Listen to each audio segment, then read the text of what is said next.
My name is Captain Elena Briggs, and on the night of my sister's 30th birthday, I realized that blood isn't thicker than water when the water is spiked with pure, unadulterated greed.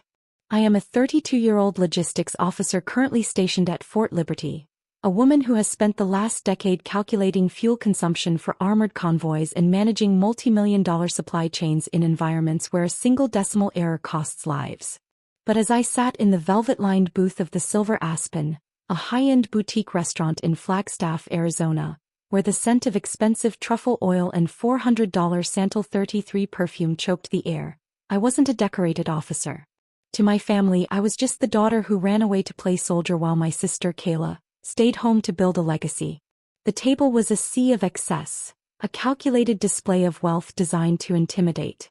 25 members of the Briggs clan were packed into a private alcove that required a $3,500 minimum spend just to breathe the air, and the table was already cluttered with empty bottles of 2014 Krug Vintage Brut, each retailing for no less than $280 per pop.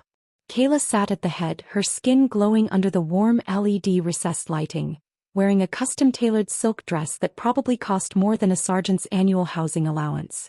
She swirled her flute of champagne, her $15,000 Cartier love bracelet clinking against the crystal as she looked at me with a smirk that didn't reach her eyes. "You're still playing army girl while I run a multi-million-dollar empire," Kayla sneered, her voice carrying across the hushed whispers of our aunts and cousins with the practiced arrogance of someone who had forgotten who actually paved her road to the top. She gestured dismissively at my uniform, my $1,200 dress blues which I had spent 3 hours prepping, ensuring every medal was pinned with surgical precision, from my Bronze Star to my Meritorious Service Medal. I could smell the faint metallic scent of the brass polish and the crisp industrial starch of my white shirt, a sharp contrast to the decadent aroma of the $95 Wagyu ribeye sitting untouched on my plate. My father chuckled, a sound that felt like a physical blow, while my mother adjusted her pearls and looked away, refusing to acknowledge the blatant disrespect being leveled at her eldest daughter. But I am getting ahead of myself. To understand why I didn't flip the table or walk out into the cool 45-degree Arizona night, you have to understand the lie this entire empire was built on. While Kayla was busy posting curated photos of hustle culture from her 2024 Mercedes-Benz G-Wagon, I was the one who had wired $150,000 of my accumulated combat pay and inheritance from our grandmother to save the family logistics firm when it was 6 hours away from a Chapter 11 filing 3 years ago. I sat there watching her manicured hand, adorned with a 3-carat yellow diamond, tremble ever so slightly with the weight of her own ego. The silence stretched, punctuated only by the distant clinking of silverware and the muffled roar of a 2023 Porsche 911 pulling into the valet downstairs.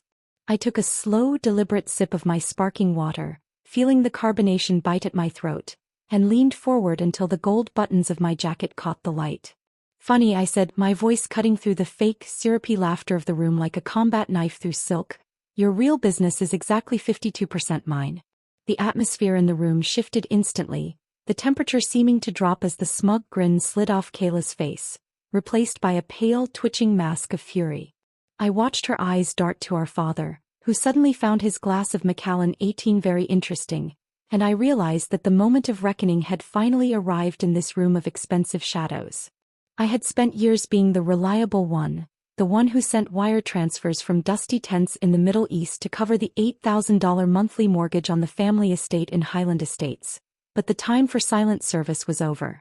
Family is supposed to be a sanctuary, but as I looked at my sister's trembling lip, I realized that for some, family is just a resource to be mined until the veins run dry. For 12 long years, I lived in the suffocating grit and fine-grained silt of the desert, a world away from the climate-controlled luxury of Flagstaff boutiques. As a captain in the United States Air Force, my life was measured in 4 in the morning rousings, the jarring mechanical whine of a C-130 Hercules warming up on a sun-scorched tarmac, and a repetitive diet of lukewarm MREs that tasted of preservatives and dust. While the girls I went to high school with were picking out wedding china and climbing corporate ladders in sterile glass towers, I was navigating 3 grueling deployments to the Middle East, where the air was thick with the scent of JP-8 jet fuel and the constant low-frequency hum of generators. Every single cent I earned was a brick in a foundation I thought we were building together. My base pay of $6,400 a month, every hard-earned hazard bonus, and even the substantial $150,000 tax exemptions from my time in active combat zones were wired directly into a business account labeled Lawn and Clay. I lived like a monk in a shipping container, sleeping on a cot with a thin wool blanket, while my sister Kayla transformed herself into the sparkling socialite CEO of the very company my blood and sweat were financing. It is a bitter pill to swallow when you realize your sacrifice was merely a lifestyle subsidy for someone who views you as a utility rather than a sister. While I was bouncing in the back of a dusty, armored Humvee with a rattling suspension and an air conditioner that gave up when the outside temperature hit a blistering 115 degrees, Kayla was signing a lease for a $4,800 a month executive office suite with floor-to-ceiling windows overlooking the city. She wasn't just building a brand. She was building a fantasy of self-made success on the back of my silent contributions. I remember sitting in a humid tent, my fingers trembling from a 20-hour shift, as I authorized a $12,000 wire transfer for her startup costs, which I later found out went toward a wardrobe of power suits from Theory and a fleet of Herman Miller chairs for an office that didn't even have its first client yet.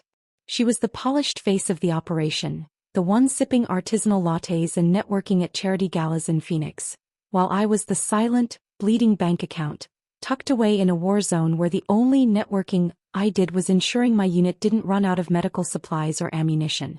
Now, sitting across from her at this mahogany table covered in $300 floral arrangements, the contrast feels like a physical ache.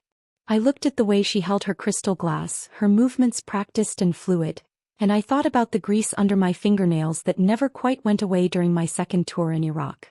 She talked about market volatility and strategic scaling with a vocabulary bought with my hazard pay, never once acknowledging that the very chair she sat on was paid for by the army girl she now openly mocked. But I'm getting ahead of myself because Kayla didn't realize that a logistics officer knows exactly where every penny goes, and I had kept a ledger of every cent I'd sent home since I first put on my flight suit. She saw me as a bottomless well of support, a ghost in the machine of her vanity, but she forgot that in the military, we are taught to account for every single asset. I wasn't just her sister. I was her majority shareholder, a fact she had conveniently buried under layers of designer labels and ego. The empire she claimed to run was a house of cards, and I was the one holding the deed to the land it was built on. Family isn't just about sharing a last name, it's about the integrity of the bond, and as I watched her sneer at my uniform, I knew the debt was finally coming due. The betrayal didn't happen in a back alley or through a whispered rumor, but rather during the 10th anniversary gala of Lawn and Clay, held in a sprawling ballroom bathed in the artificial, golden glow of a $15,000 custom crystal chandelier. I sat at a perimeter table, my posture military straight in my dress blues, feeling the weight of my service medals against my chest like lead weights as I watched my sister Kayla take the stage. She looked every bit the corporate titan in a $4,000 white silk jumpsuit, her hair perfectly coiffed by a stylist who probably charges $300 an hour just to show up. The room was a sea of Scottsdale's elite influencers with millions of followers and high-level vendors who only knew me as the silent name on a wire transfer. Kayla gripped the microphone with a hand that had never known the sting of desert sand or the vibration of a heavy machine gun, and she began a speech that was a masterclass in calculated erasure.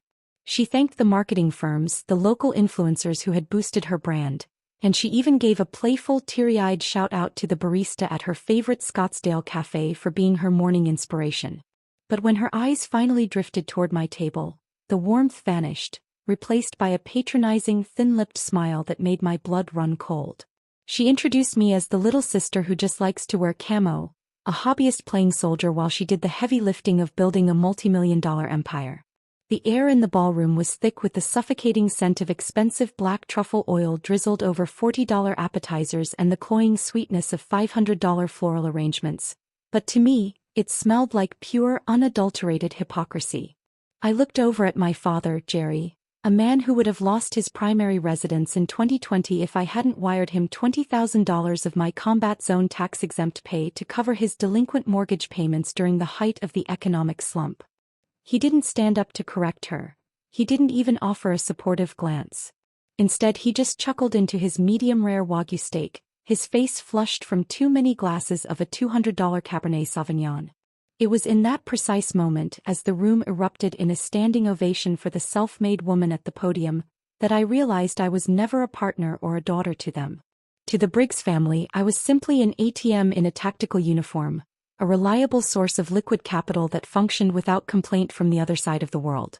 They saw my deployments as a convenient way to keep the cash flowing without having to deal with my presence, treating my life-risking service as nothing more than a high-interest savings account they could withdraw from at will.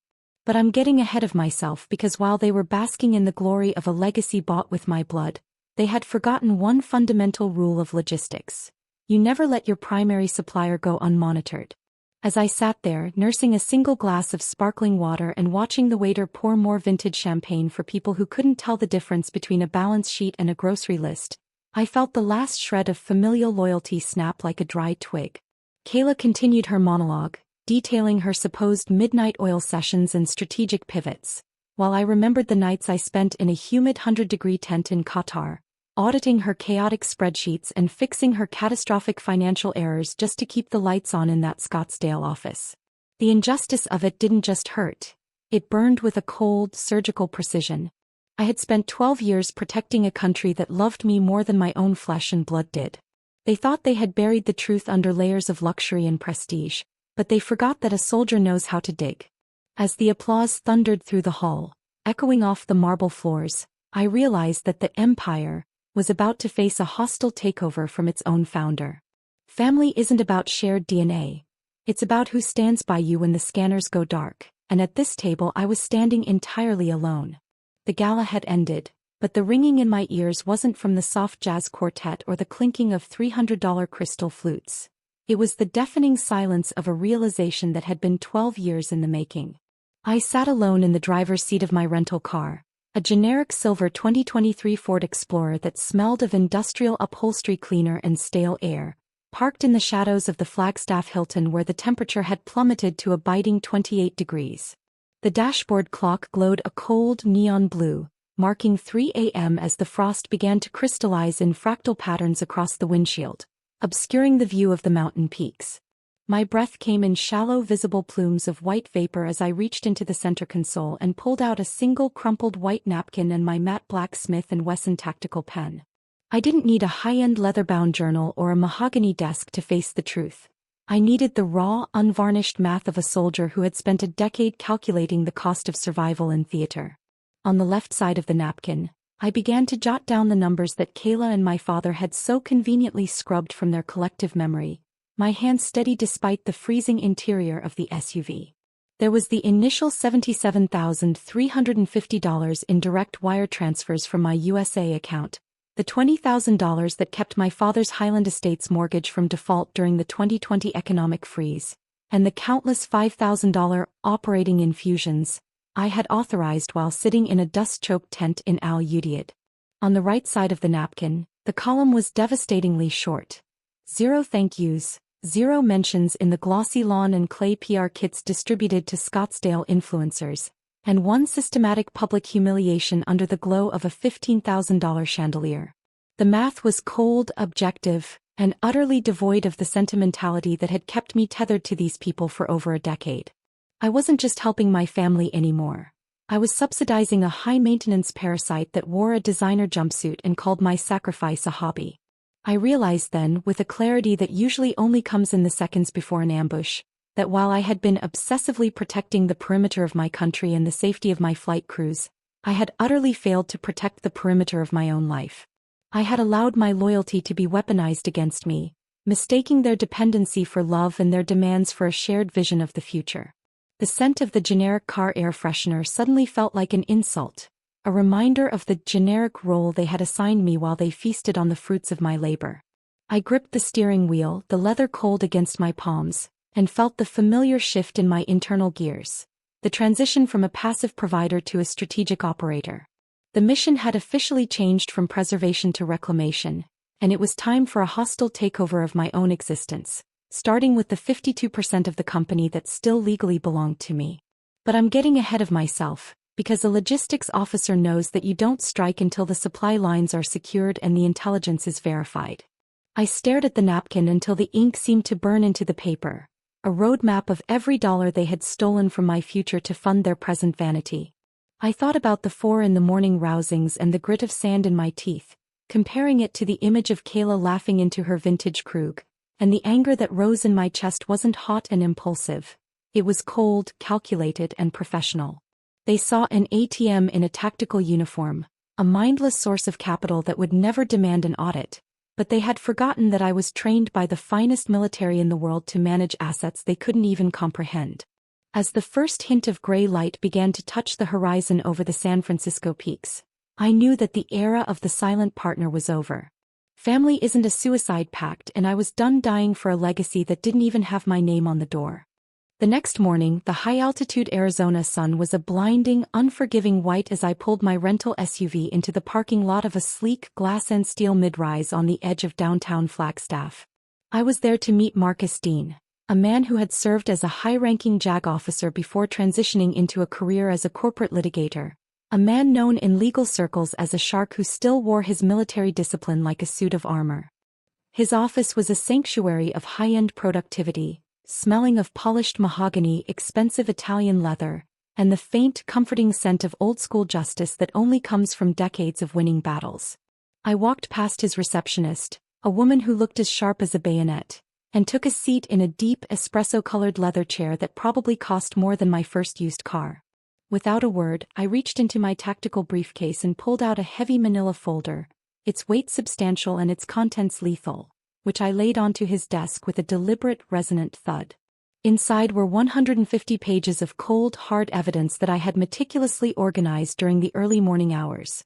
Bank transfer receipts dating back to 2017, time-stamped emails where Kayla's usual arrogance was replaced by a desperate, frantic tone as she begged for $12,000 or she would be bankrupt by Monday, and the absolute crown jewel of my collection.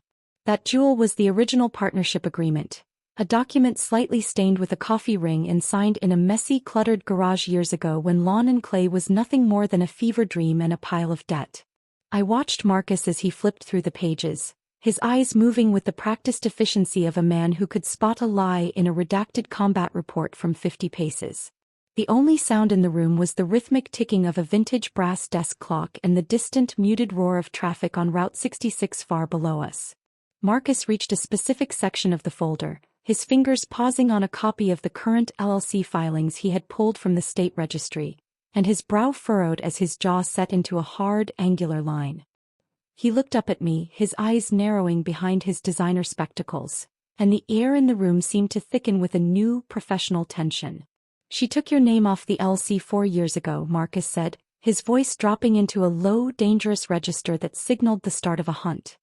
He leaned back, the leather of his chair creaking under his weight, and tapped a pen against the forged signature on the amendment she had filed behind my back while I was coordinating a supply drop in a remote province of Afghanistan. "That's not just rude, Maddie," he continued, using the nickname only those who knew my pre-service life used. "That is straight-up felony fraud. But I am getting ahead of myself because seeing the betrayal in black and white, stamped by a notary who had clearly been paid to look the other way, felt like a physical strike to my solar plexus. I had spent years defending the idea of family, believing that the 52% of the company I owned was a silent pact of mutual respect, but Kayla had seen it as an obstacle to be removed with a few strokes of a dishonest pen. She hadn't just used my money, she had attempted to erase my existence from the very entity I had bled to sustain, assuming I would be too busy playing army girl to ever check the fine print of the public record. Marcus began to outline the strategy, his words sharp and clinical as he spoke about freezing assets, filing for immediate injunctive relief, and the criminal implications of interstate financial fraud. As I sat there watching the sunlight glint off the silver eagle on his desk, I realized that the time for being the reliable sister had passed. Family is built on trust, but when that trust is traded for a 3-carat yellow diamond and a corner office, the only thing left is the law. I wasn't just going to take back my 52%. I was going to dismantle the throne she had built on my back, brick by expensive, fraudulent brick. Kayla truly believed she was untouchable, fortified behind a digital fortress of 1.2 million Instagram followers and a meticulously curated brand that screamed self-made queen to anyone shallow enough to believe a filtered reality.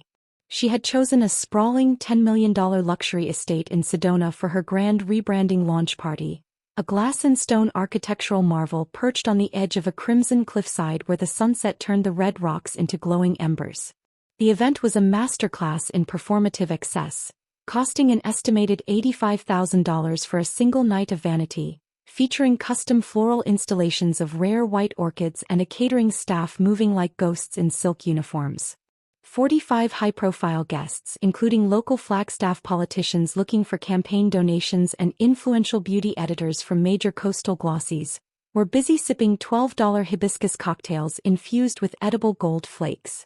The air was thick with the scent of expensive oud wood candles and the low rhythmic hum of a deep house DJ who had been flown in from Los Angeles specifically to provide the soundtrack for Kayla's ego.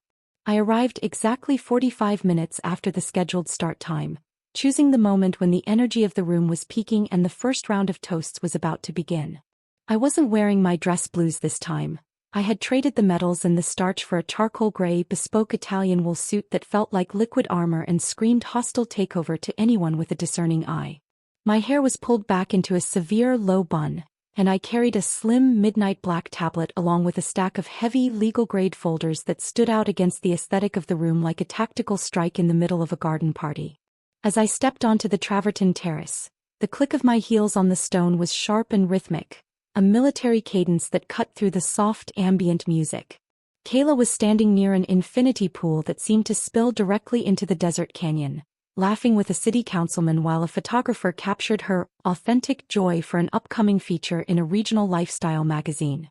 But I am getting ahead of myself because the look on her face when she saw me wasn't one of sisterly warmth, but rather a flicker of annoyance that I had dared to crash her carefully orchestrated stage.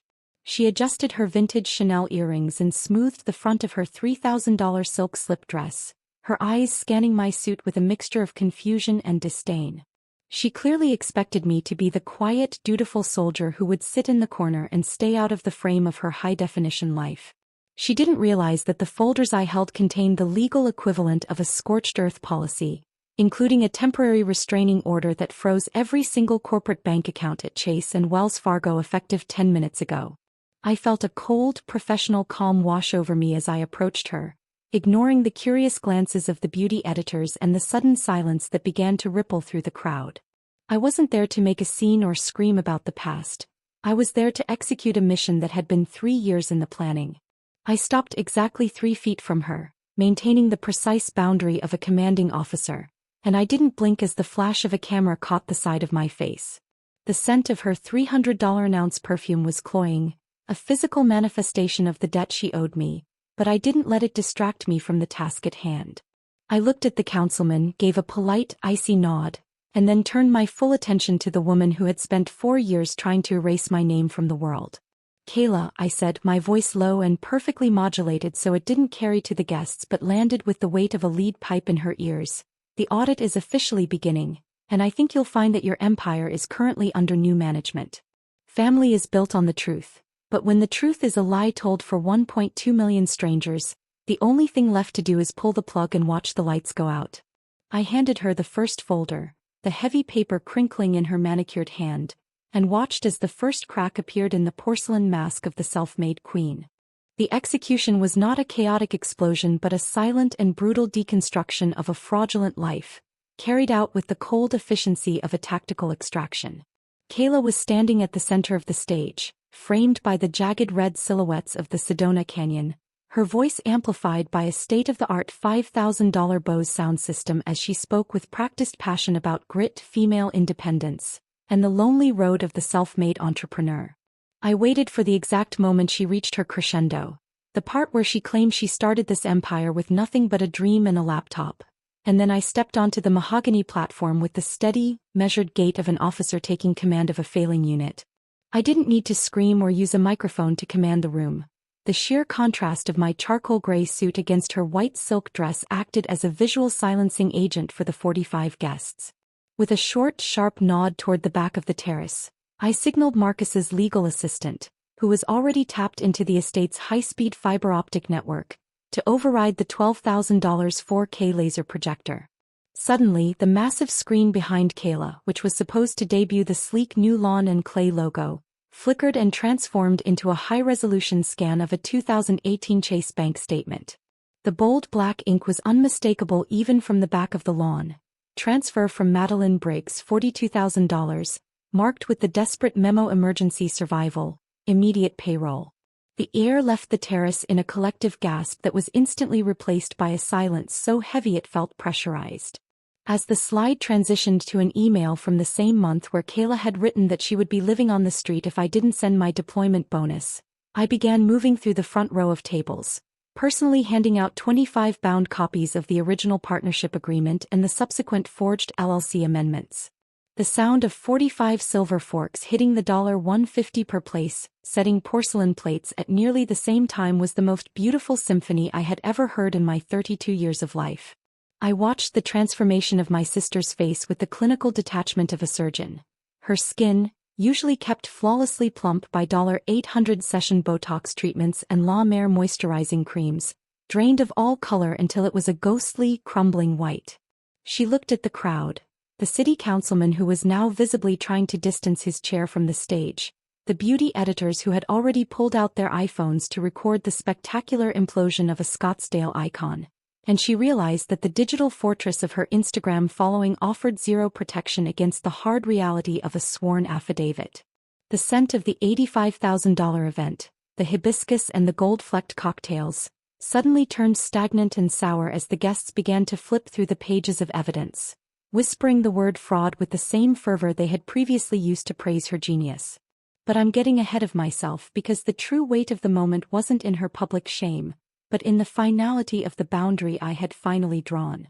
Kayla gripped the edge of the podium so hard that her knuckles turned a mottled purple, her mouth opening and closing like a landed fish while the projector cycled through 3 years of my wire transfers totaling nearly $500,000. I stood at the edge of the stage, looking down at the woman who had tried to turn my service into her stepping stone, and I felt nothing but a calm, professional satisfaction. I had spent 12 years protecting the sovereignty of a nation, but tonight I finally secured the sovereignty of my own name. Family is supposed to be the one place where you don't have to watch your back, but when the people who share your blood become the ones trying to spill it, you stop being a sister and start being a soldier. I didn't say a word as I watched her empire dissolve into the red Arizona dust. I just turned and walked toward the valet, leaving the folders to do the rest of the talking. You said you built this from nothing, Kayla, I told the silent room, my voice steady and cold as a winter morning in the mountains, resonating through the expensive Bose speakers that she had rented with my own stolen dividends. I stood there on that stage looking out at the shocked faces of Scottsdale's social elite, and I realized that the silence wasn't just the absence of sound, but the sound of a carefully crafted illusion shattering into a million jagged pieces of reality. But nothing has a name, a rank, and a 52% controlling interest, I continued, my gaze locking onto hers until she was forced to look away, her eyes darting frantically toward the exit as if searching for a PR representative who could spin her way out of a felony. I watched as a prominent beauty editor, a woman who had spent the last hour gushing over Kayla's visionary leadership, literally turned her back and walked away mid-sentence, her $1,200 heels clicking a sharp rhythm of abandonment across the travertine tiles. The influencers who had been live-streaming the event suddenly lowered their iPhones, the glowing screens reflecting the sudden ugly shift in the atmosphere as the self-made queen was unmasked as a common fraud in front of the very people she sought to impress. My father, Jerry, finally found his feet and tried to approach the stage, his face a mottled shade of red that clashed with the $200 silk tie I had bought him for Christmas, his hands shaking as he reached out as if to pat me on the shoulder and make it all go away with another empty chuckle. I didn't wait for him to speak. I simply held up a gloved hand, a gesture of absolute authority that stopped him dead in his tracks 3 feet from the stairs. The bank is closed, Dad, I said, the words feeling like a heavy weight being lifted off my chest after a decade of carrying his financial incompetence on my back. Check the mail on Monday for the formal eviction notice on the Highland Estates property, because as of 5 p.m. today, the trust that holds the deed has been dissolved, and I am the sole owner of the land you've been living on for free while I was eating sand in a combat zone. The look of pure, unadulterated shock on his face was a vivid testament to the fact that he never truly believed the army girl would ever fight back or demand an accounting of the hundreds of thousands of dollars he had siphoned from my soul. I turned my back on the wreckage of the Briggs family legacy, walking down the steps and through the rows of stunned guests who parted from me like a retreating tide, their whispers following me like dry leaves in the wind. The scent of the $85,000 party was now nothing more than the smell of rot and expensive waste, a monument to a woman who forgot that a throne built on someone else's blood is never truly stable. I walked out into the cool 45-degree Arizona night, the air crisp and clean as it hit my face, a stark contrast to the stagnant hypocrisy of the ballroom I had left behind. Behind me, I could hear the distant, panicked sounds of Kayla trying to explain the unexplainable to a crowd that was already calling their lawyers and deleting their tagged photos. I reached my silver Ford Explorer, the engine turning over with a reliable mechanical roar that sounded like victory, and I didn't look back at the glass and stone mansion as it faded into the rearview mirror. As I drove toward the highway, the red rocks of Sedona silhouetted against a star-studded sky, I felt a sense of peace that no medal or promotion had ever provided. I had spent 12 years protecting the borders of others, but tonight I finally secured the borders of my own heart and my own future. Family isn't a biological sentence of servitude. It is a contract of mutual respect, and when that contract is breached by greed and betrayal, the only honorable thing to do is to terminate the agreement and walk away with your dignity intact. I watched the lights of the empire vanish into the darkness of the desert, knowing that for the first time in my life, I wasn't just a silent partner in someone else's lie, but the sole commander of my own truth. Family is who stays when the masks come off, and as I drove into the quiet of the night, I was perfectly fine with being the only one left in the car. The fallout from that night in Sedona was a Category 5 storm that systematically dismantled every lie Kayla had spent a decade perfecting. Within 48 hours, the digital empire began to hemorrhage at the seams as the influencers who had sipped her gold-flecked cocktails realized their own reputations were at risk, leading to a mass exodus of sponsors and a public denouncement from the very beauty editors who had once called her a visionary. Within a week, the internal valuation of Lawn and Clay plummeted by 60% as private investors and venture capitalists scrambled to distance themselves from a founder whose primary claim to fame was now a documented trail of felony fraud and familial theft. Kayla, desperate and backed into a corner of her own making, attempted to strike back with a laughably transparent lawsuit for intentional infliction of emotional distress, but Marcus Dean met her at the gates with a countersuit for $2.4 million. Citing a breach of fiduciary duty and multiple counts of interstate financial fraud. The reality of her situation hit like a physical blow when she was forced to put her $1.5 million Scottsdale home on the market, a house decorated with $30,000 custom rugs and marble finishes, just to cover the initial legal retainers for a defense team that already knew they were fighting a losing battle. But I'm getting ahead of myself because the true cost of her greed wasn't just measured in liquidated assets or a plummeting stock price, but in the total evaporation of the unearned prestige she had used to fuel her ego. I spent my days in the sterile, quiet offices of Marcus's firm, reviewing the forensic accounting reports that laid bare the exact extent of the rot, watching the numbers reflect a level of entitlement that would have been shocking if I hadn't lived through it. Every time I saw a receipt for an $8,000 weekend in Napa or a $5,000 designer handbag bought with company funds while I was receiving hazard pay for dodging mortar fire, the cold resolve in my chest hardened. My father, Jerry, found himself in a similar state of atmospheric pressure, forced to look for a two-bedroom apartment in a less desirable zip code as the realization finally dawned on him that the daughter he had treated like an interest-free loan was no longer answering the phone. The smell of desperation was now the only thing left in their orbit, replacing the scents of expensive leather and French perfumes that my blood had purchased for them. Watching the collapse was a clinical experience for me, devoid of the vengeful joy one might expect, because as a logistics officer, I viewed it simply as the inevitable result of a structural failure. You cannot build a multi-million-dollar empire on a foundation of stolen capital and expect it to withstand the weight of the truth once the scaffolding is removed. Kayla's Instagram feed, once a vibrant gallery of her self-proclaimed success, became a digital graveyard of deleted posts and blocked comments as she retreated into a reality where her 1.2 million followers couldn't help her pay the heating bill. Marcus's assistant continued to file the necessary paperwork to ensure that my 52% controlling interest was recognized by every court in the state, effectively stripping Kayla of the power to make so much as a lunch reservation in the company's name. The self-made queen was now a woman with a mountain of legal debt and a reputation that was toxic to the touch, and I was the one holding the keys to the vault. Family is supposed to be the one place where you are safe from the world, but as I watched her sell off her jewelry to keep her lawyers on payroll, I realized that some people don't want a family, they want a host. The mission wasn't just about the money. It was about the fundamental principle that integrity is the only currency that actually matters when the storm finally hits.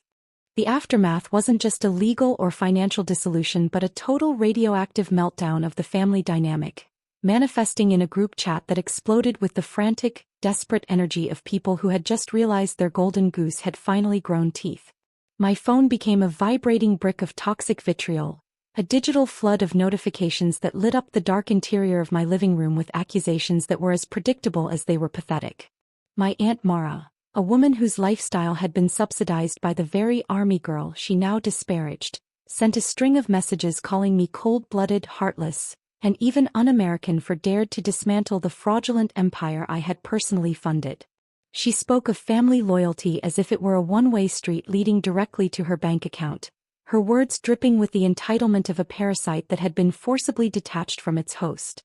I sat on my sofa, the only light coming from the glowing screen of my iPhone 15 Pro, and I felt a strange detached calm as I scrolled through the dozens of messages from cousins, uncles and my own parents, all of whom were mourning the loss of their lifestyle rather than the loss of our relationship.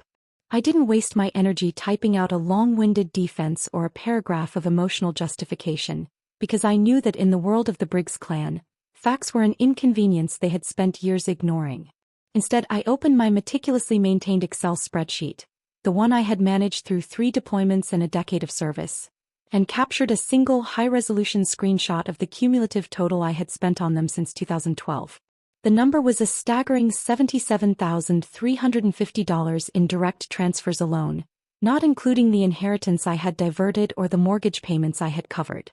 I hit send, watched the little blue bubble deliver the ultimate receipt of their hypocrisy, and then with a clinical precision that would have made my commanding officer proud, I systematically blocked every single one of them.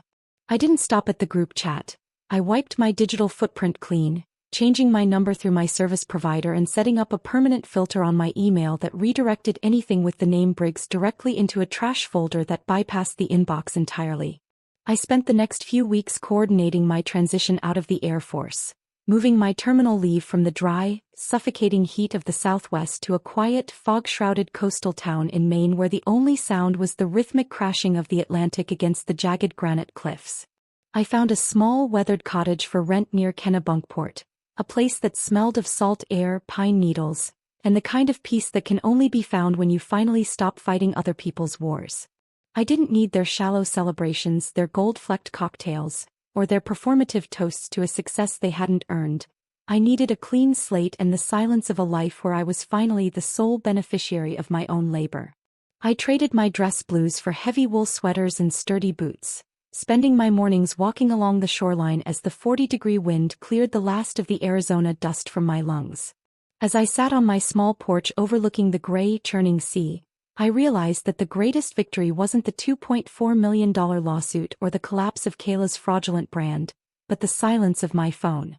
I had finally realized that family isn't a debt you spend your entire life paying off, especially to people who only view you as an asset to be liquidated. Family is the group of people who stand in the gap with you, not the ones who try to push you into it for a better view. I watched the lighthouse in the distance pulse with a steady, reliable light, a sentinel in the dark, and I knew that for the first time in 12 years the mission was complete. I was no longer a silent partner or a bleeding bank account. I was a woman who had finally learned that the most important perimeter to protect is the one around your own soul. Family isn't blood. Family is who stays when the truth comes out. And as I looked out at the vast, empty horizon, I realized that I had never been more at home than I was in this chosen solitude. 6 months had passed since I traded the suffocating politics of Arizona for the honest, biting chill of the Maine coast, and the world I once knew had finally finished its slow-motion collapse into the dust of its own making. I was sitting in my small kitchen, the air smelling of fresh-ground dark roast coffee and the crisp, salty breeze blowing in through a window overlooking the Atlantic, when a notification appeared on my laptop from a bankruptcy attorney representing what remained of Kayla's estate. The legal documents, cold and clinical in their PDF format, detailed a life stripped of its vanity. The 2024 Mercedes-Benz G-Wagon had been repossessed, the 3-carat yellow diamond was gone, and the woman who once looked down on me from a $15,000 crystal throne was now working a standard 40-hour week at a mid-tier department store makeup counter in a suburban mall. She was spending her days applying foundation for strangers and pushing $30 lipsticks just to make a dent in the multi-million-dollar settlements and the $2.4 million judgment Marcus had secured for her breach of fiduciary duty. The Lawn and Clay name, which she had fought so hard to keep for herself, had become nothing more than a cautionary tale featured in modern business textbooks under the chapter titled The Ethics of Partnership and the High Cost of Corporate Fraud. A few days later, a thick, cream-colored envelope arrived in my small P.O. box, the return address bearing my father's familiar, shaky handwriting from a cramped two-bedroom apartment he now rented on the outskirts of Phoenix. I could feel the weight of the paper, likely a multi-page manifesto begging for a family dinner to move past the unpleasantness and restore the status quo that had served him so well for over a decade. He probably spoke of the holiday season, of the bonds of blood, and the importance of forgiveness, using the same manipulative vocabulary he had used to secure the $20,000 wire transfers that kept his mortgage afloat while I was stationed at Fort Liberty. I didn't feel a surge of anger or a longing for reconciliation as I held the letter. Instead, I felt a profound, hollow sense of finality that was as steady as the tide hitting the rocks below my cottage. I walked over to my stone fireplace, where a small fire of seasoned birch was crackling and throwing off a comforting resinous heat against the 50-degree morning, and I dropped the unopened envelope directly into the center of the dancing orange flames. I watched as the edges of the expensive paper curled and blackened, the ink of his pleas turning to ash before I could even read the first word, and I realized that I had finally achieved the ultimate level of operational security. I had learned the hard way that blood is merely a biological coincidence that makes people related, but true loyalty is a deliberate daily choice that makes people family. I had spent 12 years protecting a country and a family that treated my sacrifice as a commodity, but in the silence of my new life, I had finally found the dignity that comes with being the master of my own perimeter. The flickering firelight reflected off the glass of a framed photograph on my mantel, not of the Briggs clan, but of my flight crew standing in front of a C-130, a group of people who had actually bled for me without ever asking for a cent in return. As the last remnant of the letter turned to gray dust and was swept up the chimney by the draft, I took a slow sip of my coffee and looked out at the vast, indomitable ocean, knowing that the empire was finally irrevocably dead, and I was finally truly free. Now I live in a house that I paid for with the honest fruit of my own labor, a sturdy colonial-style home with cedar siding and a wide porch that looks out over the restless gray Atlantic, where the only voices I hear are those of people who know my name and my character, not just the spending limit on my corporate credit cards. I have spent the last 6 months establishing a non-profit organization specifically for female veterans transitioning out of active service, a sanctuary of empowerment that focuses intensely on financial literacy and legal protection to ensure that no woman who has worn the uniform ever finds herself being exploited as someone else's silent partner.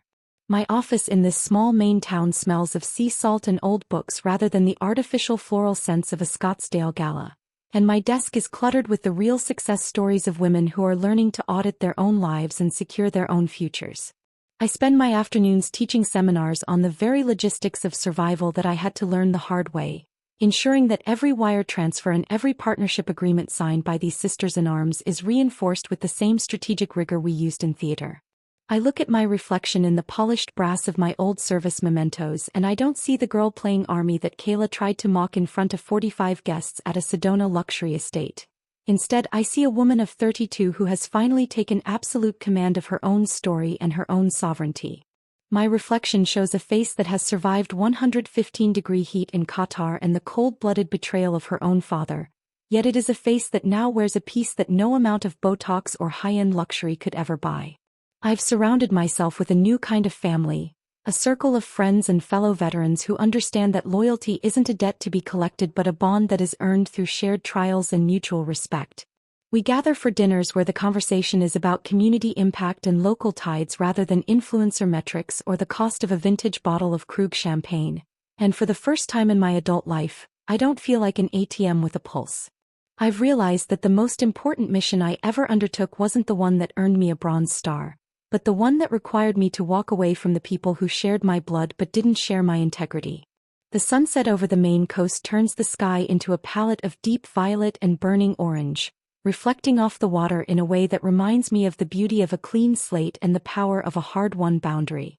My name is Madeline Briggs, and while my past is written in the sand of distant deserts and the ink of fraudulent contracts, my future is being built on the solid granite of this northern shore.